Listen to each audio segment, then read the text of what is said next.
I came home before to find the street littered with Christmas lights, reindeer ears on cars, and the neighbours playing Christmas music.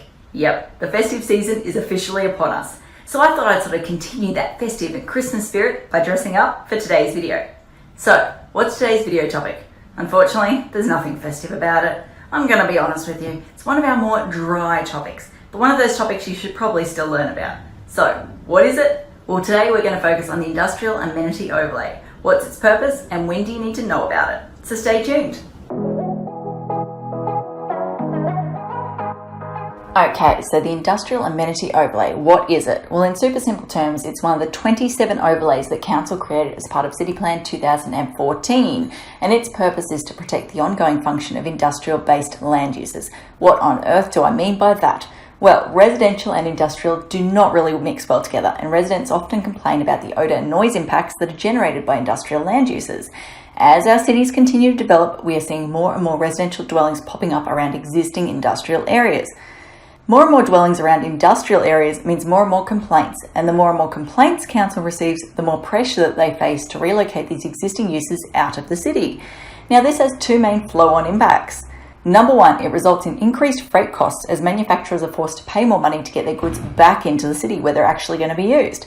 Number two, it means employees have to travel further to get to work. The extra distance is naturally a deterrent, and it often means that manufacturers struggle to get skilled employees or they have to pay more to get them. So, Council created the Industrial Amenity Overlay as a way to force developers to prove that if Council were to support a proposal, they would not be opening Council up to increased complaints, and hence that they would not be impacting on the retention of those uses into the long term, or into the future, I should say. More specific, Council went around and actually mapped the sites around existing and planned industrial areas, I guess you say, and service stations, basically anything that's potentially going to be noisy or smelly, and then they essentially created rules that basically said if your site falls within these mapped areas, then the onus is on you as the applicant to prove, normally by the submission of an acoustic or odour report, that there are going to be no amenity issues in the future, and hence that they won't essentially receive future complaints.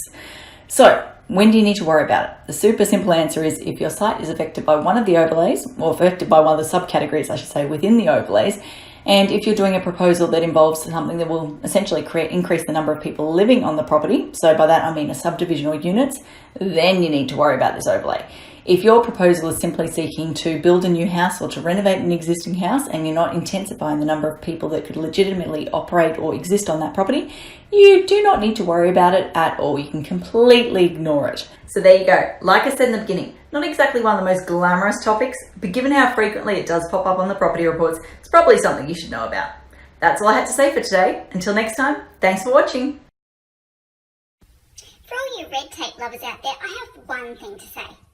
Well, no, actually, I've got three. Number one, the advice provided in these videos is general in nature. It's not site-specific. You would be a silly Billy to go and make financial decisions based on this advice without first checking with the town planner. Don't be a silly Billy. Number two, Brisbane town planning is in no way linked to Brisbane City Council. The views expressed in these videos are my own, not Council's.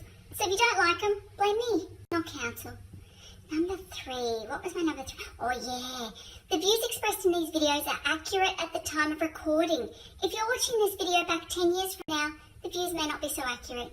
That's all. Bye.